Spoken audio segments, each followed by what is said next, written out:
Chapter 11. Stanley returned to his hole. It wasn't fair. Mr. Pedanski had even said his fossil was interesting. He slammed his shovel into the ground and pried up another piece of earth.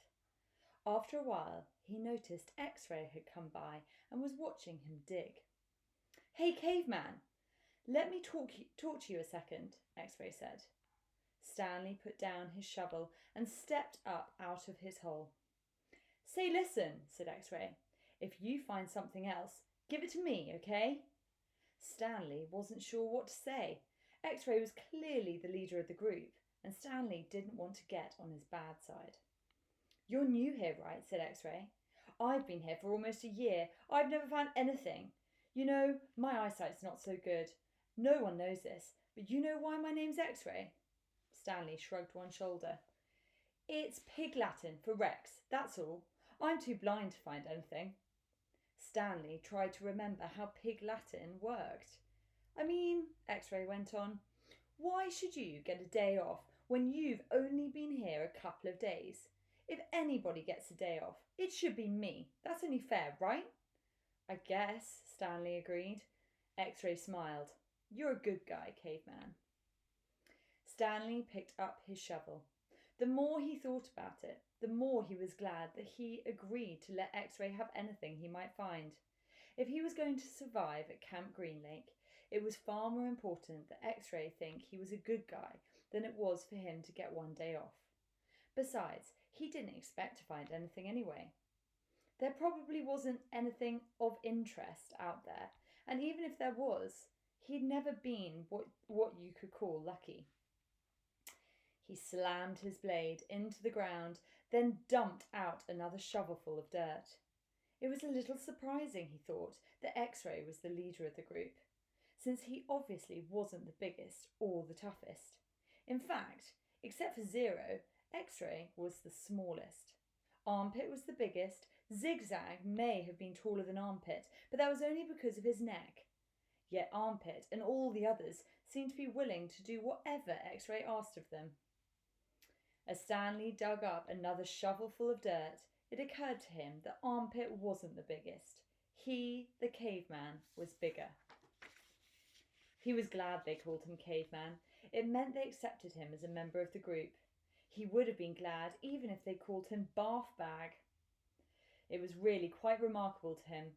At school, bullies like Derek June used to pick on him. Yet Derek June would be scared senseless by any of the boys here. As he dug his hole, Stanley thought about what it would be like if Derek June had to fight Armpit or Squid. Derek wouldn't stand a chance. He imagined what it would be like if he became good friends with all of them. And then, for some reason, they all went with him to his school. And then Derek June tried to steal his notebook. "Just what do you think you're doing?" asked Squid as he slams his hand into Derek June's smug face. "Caveman's our friend," says Armpit, grabbing him by the shirt collar. Stanley played the scene over and over again in his mind, each time watching another boy from Group D beat up Derek June. It helped him dig his hole and ease his own suffering. Whatever pain he felt was being felt 10 times worse by Derek. Chapter 12. Again, Stanley was the last one to finish digging. It was late afternoon when he dragged himself back to the compound. This time he would have accepted a ride on the truck if it was offered. When he got to the tent, he found Mr. Pedanski and the other boys sitting in a circle on the ground. "Welcome, Stanley," said Mr. Pedanski. "Hey, caveman, you get your hole dug?" asked Magnet. He managed to nod. "You spit in it?" asked Squid. He nodded again. "You're right," he said to X-Ray. "The second hole's the hardest." X-Ray shook his head. "The third hole's the hardest," he said. "Come join our circle," said Mr. Pedanski. Stanley plopped down between Squid and Magnet. He needed to rest up before taking a shower. "We've been discussing what we want to do with our lives," said Mr. Pedanski. "We're not going to be at Camp Green Lake forever. We need to prepare for the day we leave here and join the rest of society." "Hey, that's great, Mum," said Magnet. "They're going to finally let you out of here." The other boys laughed. Okay, Jose, said Mr. Podansky. What do you want to do with your life? I don't know, said Magnet. You need to think about that, said Mr. Podansky. It's important to have goals. Otherwise, you're going to end up right back in jail. What do you like to do? I don't know, said Magnet. You must like something, said Mr. Podansky. I like animals, said Magnet.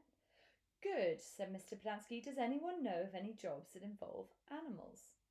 Veterinarian, said Armpit. That's right, said Mr. Podansky.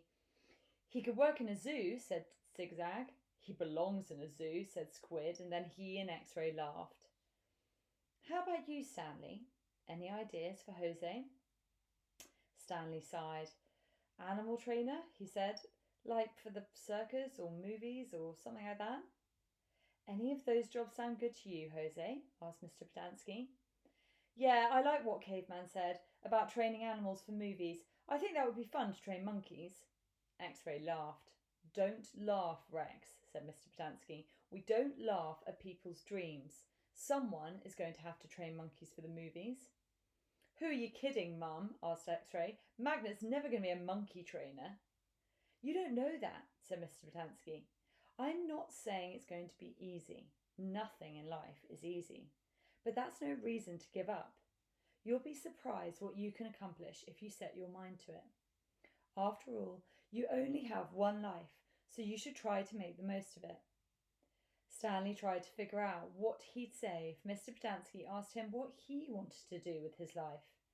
He used to think he wanted to work for the FBI, but this didn't seem the appropriate place to mention that. So far, you've all done a pretty good job of messing up your lives, said Mr. Podansky.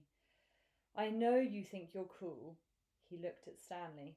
So you're Caveman now, huh? You like digging holes, Caveman? Stanley didn't know what to say. Well, let me tell you something, Caveman. You are here on account of one person. If it wasn't for that person, you wouldn't be here digging holes in the hot sun. You know who that person is? My no-good, dirty, rotten, pig-stealing great-great-grandfather. The other boys howled with laughter. Even Zero smiled. It was the first time Stanley had ever seen Zero smile. He usually had such an angry expression on his face. Now he had such a huge smile, it almost seemed too big for his face. Like the smile on a jack-o'-lantern.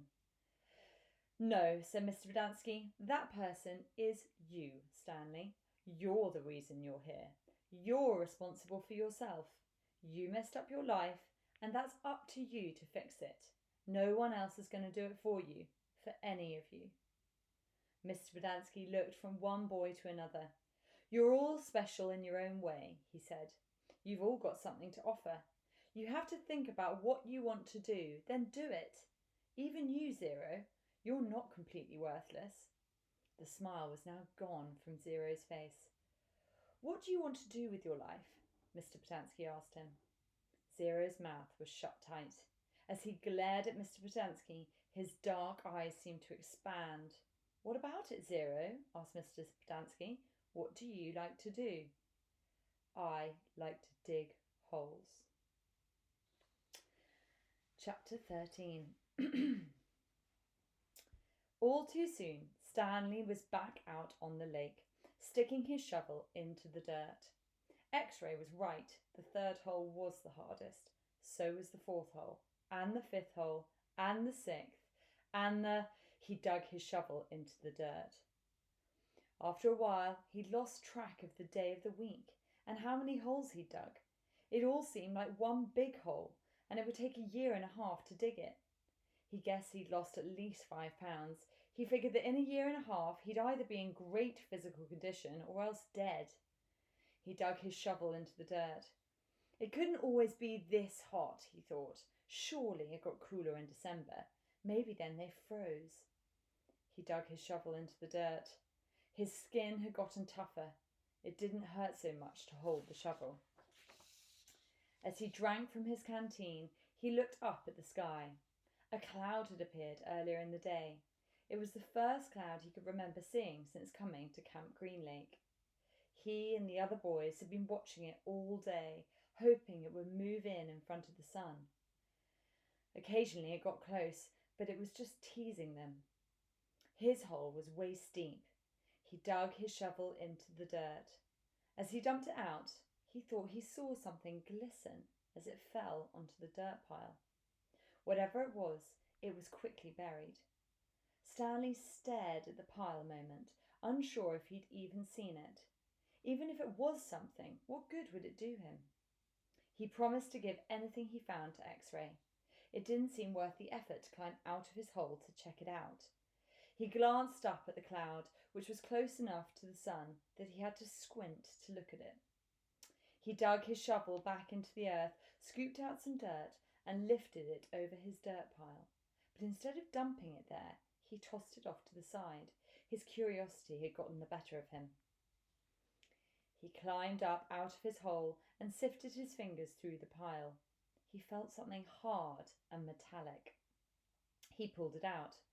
It was a gold tube, about as long and as wide as the second finger on his right hand. The tube was open at one end and closed at the other. He used a few drops of his precious water to clean it. There seemed to be some kind of design on the flat, closed end. He poured a few more drops of water on it and rubbed it on the inside of his pants pocket. He looked again at the design engraved into the flat bottom of the tube. He could see an outline of a heart with the letters KB etched inside it. He tried to figure out some way that he wouldn't have to give it to X-Ray. He could just keep it, but that wouldn't do him any good. He wanted a day off. He looked at the large piles of dirt near where X-Ray was digging. X-Ray was probably almost finished for the day. Getting the rest of the day off would hardly do him much good.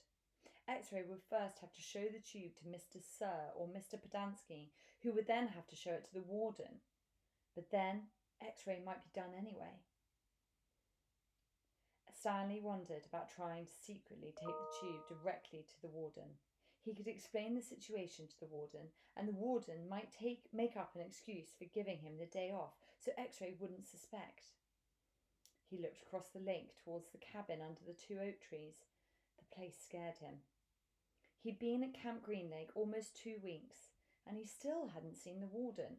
That was just as well. If he could go his entire year and a half without seeing the warden, that would be fine with him. Besides, he didn't know if the warden would find the tube interesting. He looked at it again. It looked familiar. He thought he'd seen something like it somewhere before, but couldn't quite place it. "What you got there, caveman?" asked Zigzag. Stanley's large hand closed around the tube. "Nothing, just, It was useless. "I think I might have found something." "Another fossil?" "No, I'm not sure what it is." "Let me see," said Zigzag.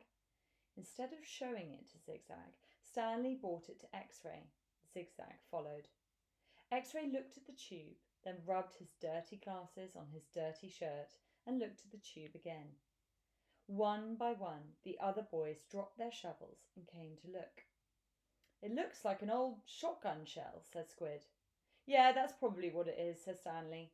He decided not to mention the engraved design. Maybe nobody would notice. He doubted X-Ray could see it. "No, it's too long and thin to be a shotgun shell," said Magnet. "It's probably just a piece of junk," said Stanley. "Well, I'll show it to Mum," said X-Ray. "See what he thinks. Who knows? Maybe I'll get the day off." "Your hole's almost finished," said Stanley. "Yes, so?" Stanley raised and lowered his shoulder. "So why don't you wait until tomorrow to show it to Mum?" he suggested. "You can pretend you found it first thing in the morning. Then you can get the whole day off instead of just an hour or so this afternoon." X-Ray smiled. "Good thinking, caveman." He dropped the tube into his large pocket on the right side of his dirty orange pants. Stanley returned to his hole. When the water truck came, Stanley started to take his place at the end of the line, but X-Ray told him to get behind Magnet and in front of Zero. Stanley moved up one place in the line. Chapter 14. That night, as Stanley lay on his scratchy and smelly cot, he tried to figure out what he could have done differently, but there was nothing he could do. For once in his unlucky life, he was in the right place at the right time, and it still didn't help him. "You got it?" he asked X-Ray the next morning at breakfast. X-Ray looked at him with half-open eyes behind his dirty glasses. "I don't know what you're talking about," he grumbled. "You know," said Stanley. "No, I don't know," X-Ray snapped. "So just leave me alone, okay? I don't want to talk to you." Stanley didn't say another word. Mr. Sir marched the boys out to the lake, chewing sunflower seeds along the way and spitting out the shells. He scraped the ground with his hot boot heel. Sorry, not his hot boot heel, just his boot heel.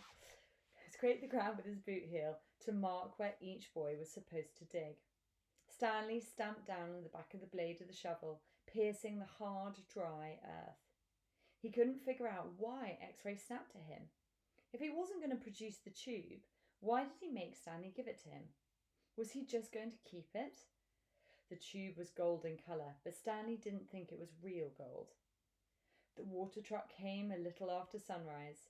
Stanley finished his last drop of water and stepped up out of his hole. At this time of day, Stanley sometimes could see some distant hills or mountains on the other side of the lake. They were only visible for a short while and would soon disappear behind the haze of heat and dirt. The truck stopped and the dust cloud drifted past it. X-Ray took his place at the front of the line. Mr. Pedanski filled his canteen. "Thanks, Mum," X-Ray said. He didn't mention the tube. Mr. Pedanski filled all the canteens, then climbed back into the cab of the pickup. He still had to bring water to Group E. Stanley could see them digging about 200 yards away. "Mr. Pedanski," X-Ray shouted from his hole. "Wait, Mr. Pedanski, I think I might have found something." The boys all followed Mr. Pedanski as he walked over to X-Ray's hole. Stanley could see the gold tube sticking out of some dirt on the end of X-Ray's shovel. Mr. Pedanski examined it and took a long look at its flat bottom. "I think the warden's going to like to see this." "Does X-Ray get the day off?" asked Squid. "Just keep digging until someone says otherwise," Mr. Pedanski said. Then he smiled. "But if I were you, Rex, I wouldn't dig too hard." Stanley watched the cloud of dust move across the lake to the cabin beneath the trees. The boys in Group E were just going to have to wait. It didn't take long for the pickup to return. Mr. Pedanski stepped out of the cab. A tall woman with red hair stepped out of the passenger side. She looked even taller than she was since Stanley was down in his hole. She wore a black cowboy hat and black cowboy boots, which were studded with turquoise stones. The sleeves on her shirt were rolled up, and her arms were covered with freckles, as was her face. She walked right up to X-Ray. "This where you found it?" "Yes, Ma'am." "Your good work will be rewarded." She turned to Mr. Pedanski. "Drive X-Ray back to camp. Let him take a double shower, and then give him some clean clothes. But first, I want you to fill everyone's canteen." "I just filled them a little while ago," said Mr. Pedanski. The warden stared hard at him. "Excuse me," she said. Her voice was soft. "I had just filled them when Rex—" "Excuse me," said the warden again. "Did I ask you when you last filled them?" "No, but it's just—" "Excuse me?" Mr. Pedanski stopped talking. The warden wiggled her finger for him to come to her. "It's hot, and it's only going to get hotter," she said. "Now these fine boys have been working hard. Don't you think it might be possible that they might have taken a drink since you last filled their canteens?" Mr. Pedanski said nothing. The warden turned to Stanley. "Caveman, will you come here, please?" Stanley was surprised she knew his name. He had never seen her. Until she stepped out of the truck, he didn't even know the warden was a woman. He nervously went towards her. "Mr. Pedanski and I have been having a discussion. Have you taken a drink since Mr. Pedanski last filled your canteen?" Stanley didn't want to cause any trouble for Mr. Pedanski. "I still got plenty left," he said. "Excuse me?" He stopped. "Yeah, I drank some." "Thank you." May I see your canteen, please? Stanley handed it to her. Her fingernails were painted dark red. She gently took the canteen, letting the water swish inside the plastic container. Do you hear the empty spaces? She asked. Yes, said Mr. Polansky. Then fill it, she said. And the next time I tell you to do something, I expect you to do it without questioning my authority. If it's too much trouble for you to fill the canteen, I'll give you a shovel. You can dig the hole, and the caveman can sit and fill your canteen. She turned back to Stanley. I don't think that would be too much trouble for you, would it? No, said Stanley. So what will it be? She asked Mr. Polansky. Do you want to fill the canteens, or do you want to dig? I'll fill the canteens, said Mr. Polansky. Thank you.